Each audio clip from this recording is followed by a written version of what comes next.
First Book of Adam and Eve, translated by Rutherford Hayes Platt. Chapters 41 through 50. Chapter 41, the first human thirst. Then Adam took the fig and laid it on the golden rods. Eve also took her fig and put it on the incense. And the weight of each fig was that of a watermelon, for the fruit of the garden was much larger than the fruit of this land. Footnote: this is substantiated by Genesis 3, verse 7, whereby the leaves of the fig tree were large enough that Adam and Eve could fashion garments from them. End footnote. But Adam and Eve remained standing and fasting the whole of that night, until the morning dawned. When the sun rose, they were still praying, but after they had finished praying, Adam said to Eve, "O Eve, come, let us go to the border of the garden looking south, to the place from where the river flows and is parted into 4 heads. There we will pray to God and ask him to give us some of the water of life to drink.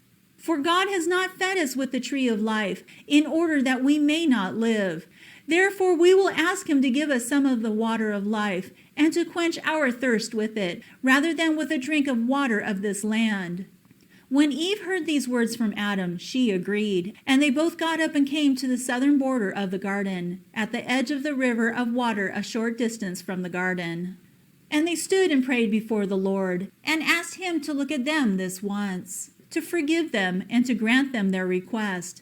After this prayer from both of them, Adam began to pray with his voice before God, and said, "O Lord, when I was in the garden and saw the water that flowed from under the tree of life, my heart did not desire, neither did my body require to drink of it, neither did I know thirst, for I was living, and above that which I am now.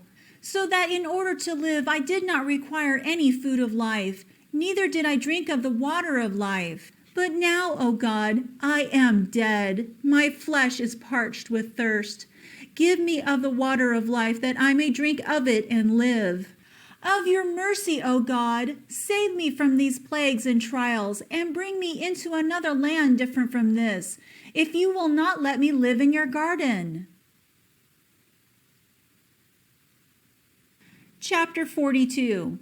A promise of the water of life, the third prophecy of the coming of Christ. Then came the word of God to Adam and said to him, "O Adam, as to what you said, bring me into a land where there is rest. It is not another land than this, but it is the kingdom of heaven where alone there is rest. But you cannot make your entrance into it at present, but only after your judgment is past and fulfilled. Then will I make you go up into the kingdom of heaven, you and your righteous descendants, and I will give you and them the rest you ask for at present. And if you said, 'Give me of the water of life that I may drink and live,' it cannot be this day, but on the day that I shall descend into hell and break the gates of brass, and bruise in pieces the kingdoms of iron. Then will I in mercy save your soul and the souls of the righteous, to give them rest in my garden. And that shall be when the end of the world is come. And again, in regards to the water of life you seek, it will not be granted to you this day, but on the day that I shall shed my blood on your head." Footnote: this phrase indicates that the bleeding will take place in an elevated position above the populace. This is believed to be a reference to the cross whereby Christ bled profusely above the people below. End footnote. In the land of Golgotha. Footnote: Golgotha was the hill outside the walls of Jerusalem where Jesus was crucified. Its exact location is not precisely known, but the Church of the Holy Sepulchre is believed to have been constructed on this hill. End footnote. "For my blood shall be the water of life to you at that time, and not to just you alone, but to all your descendants who shall believe in me." Footnote: reference John 6, verse 25, and 7, verse 38. End footnote. "That it be to them for rest forever. And the Lord said again to Adam, O Adam, when you were in the garden, these trials did not come to you. But since you transgressed my commandment, all these sufferings have come over you. Now also does your flesh require food and drink. Drink then of that water that flows by you on the face of the earth." Then God withdrew his word from Adam. And Adam and Eve worshipped the Lord and returned from the river of water to the cave. It was noonday, and when they drew near to the cave, they saw a large fire by it. Chapter 43. The devil attempts arson. Then Adam and Eve were afraid and stood still. And Adam said to Eve, "What is that fire by our cave? We have done nothing in it to cause this fire. We neither have bread to bake therein, nor broth to cook there. As to this fire, we have never known anything like it, neither do we know what to call it. But ever since God sent the cherub with a sword of fire that flashed and lightened in his hand, from fear of which we fell down and were like corpses, have we not seen the like? But now, O Eve, behold, this is the same fire that was in the cherub's hand, which God has sent to keep the cave in which we live. O Eve, it is because God is angry with us and will drive us from it. O Eve, we have again transgressed his commandment in that cave, so that he had sent this fire to burn around it and to prevent us from going into it. If this be really so, O Eve, where shall we live? And where shall we flee from before the face of the Lord? Since in regards to the garden, he will not let us live in it, and he has deprived us of the good things thereof. But he has placed us in this cave, in which we have borne darkness, trials, and hardships, until at last we have found comfort therein. But now that he has brought us out into another land, who knows what may happen in it? And who knows but that the darkness of that land may be far greater than the darkness of this land? Who knows what may happen in that land by day or by night? And who knows whether it will be far or near, O Eve? Where it will please God to put us may be far from the garden, O Eve, or where God will prevent us from beholding him, because we have transgressed his commandment, and because we have made requests of him at all times. O Eve, if God will bring us into a strange land other than this, in which we find consolation, it must be to put our souls to death, and blot out our name from the face of the earth. O Eve, if we are further alienated from the garden and from God, where shall we find him again? And ask him to give us gold, incense, myrrh, and some fruit of the fig tree. Where shall we find him to comfort us a second time? Where shall we find him, that he may think of us as regards the covenant he has made on our behalf? Then Adam said no more, and they kept looking, he and Eve, towards the cave, and at the fire that flared up around it. But that fire was from Satan, for he had gathered trees and dry grasses, and had carried and brought them to the cave, and had set fire to them, in order to consume the cave and what was in it, so that Adam and Eve should be left in sorrow, and he should cut off their trust in God, and make them deny him. But by the mercy of God, he could not burn the cave, for God sent his angel around the cave to guard it from such a fire until it went out. And this fire lasted from noonday until the break of day. That was the 45th day. Chapter 44. The power of fire over man. Yet Adam and Eve were standing and looking at the fire, and unable to come near the cave from their dread of the fire. And Satan kept on bringing trees and throwing them into the fire, until the flames of the fire rose up on high and covered the whole cave, thinking, as he did in his own mind, to consume the cave with much fire. But the angel of the Lord was guarding it. And yet he could not curse Satan, nor injure him by word, because he had no authority over him, neither did he take to doing so with words from his mouth.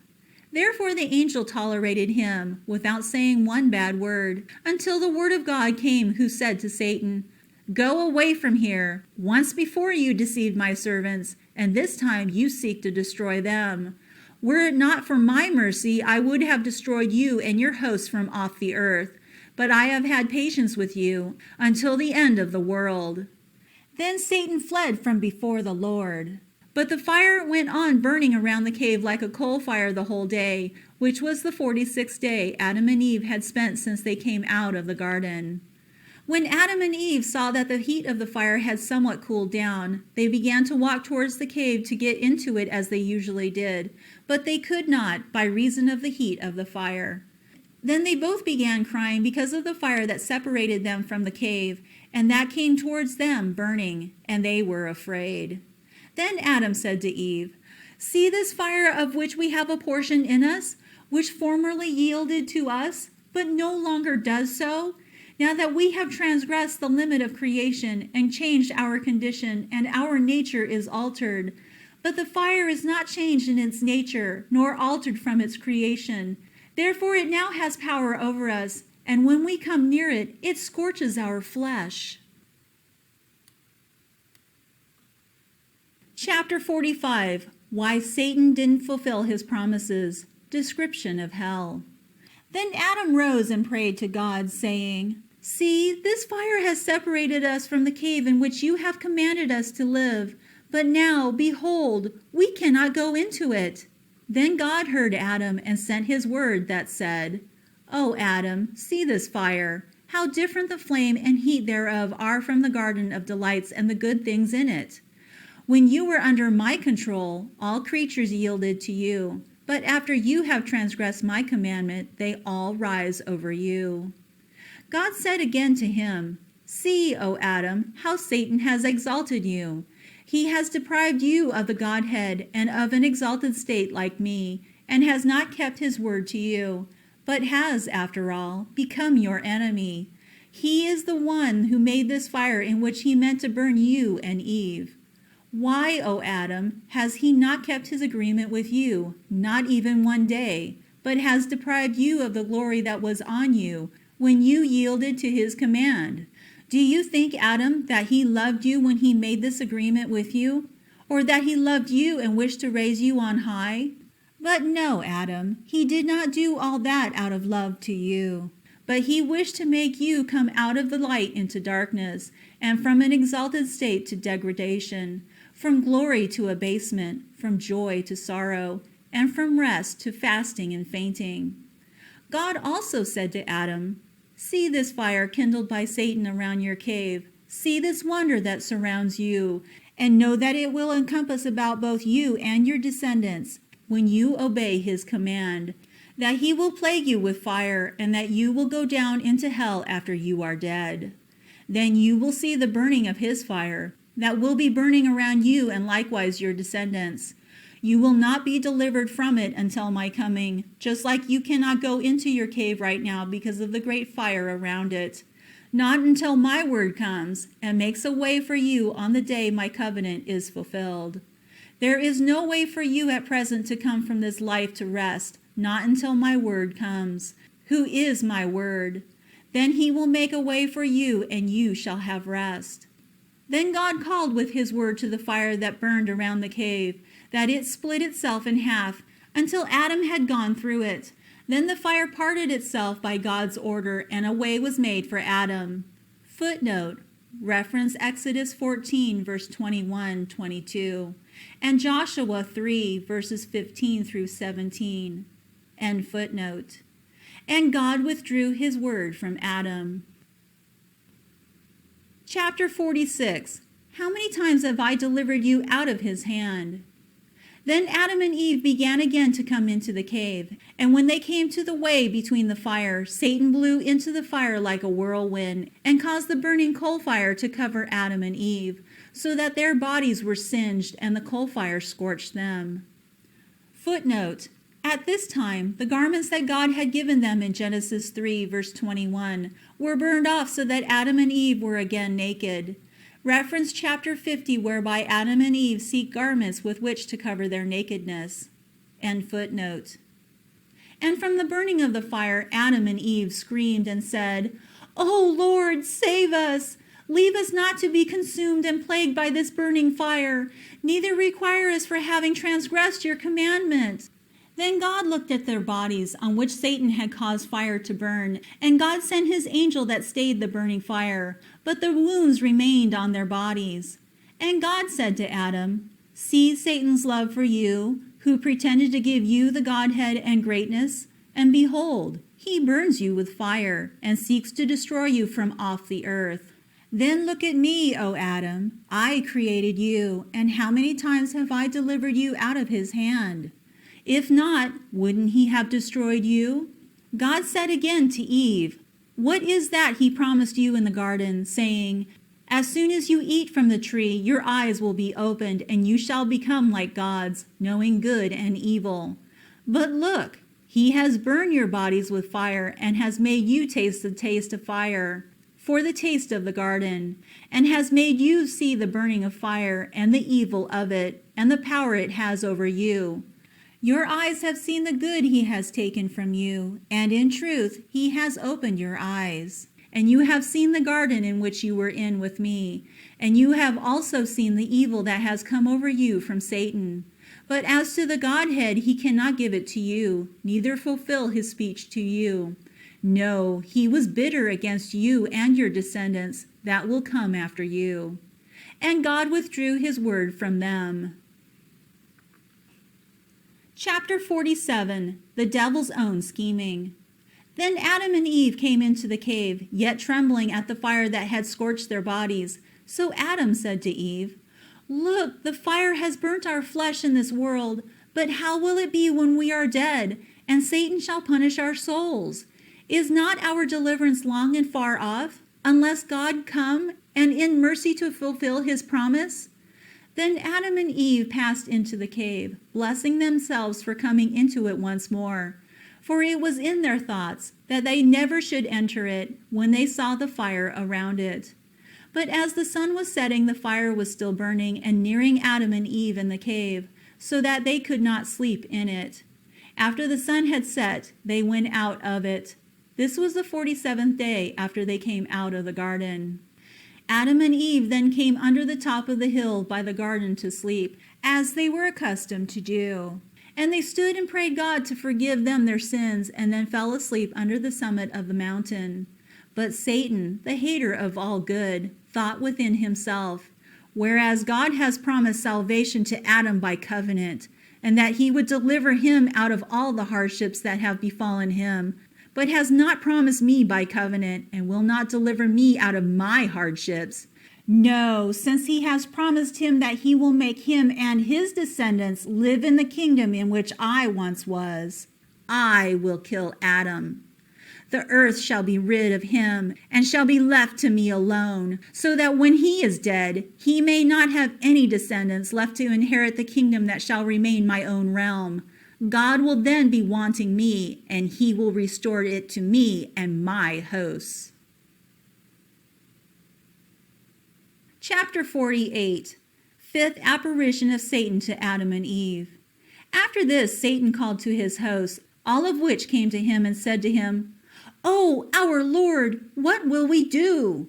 He then said to them, "You know that this Adam, whom God created out of the dust, is the one who has taken our kingdom. Come, let us gather together and kill him, or hurl a rock at him and at Eve, and crush them under it." When Satan's hosts heard these words, they came to the part of the mountain where Adam and Eve were asleep.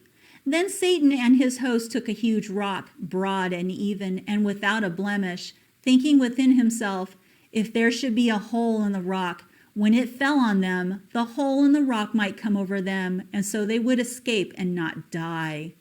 He then said to his hosts, "Take up this rock and throw it flat on them, so that it does not roll off them to somewhere else.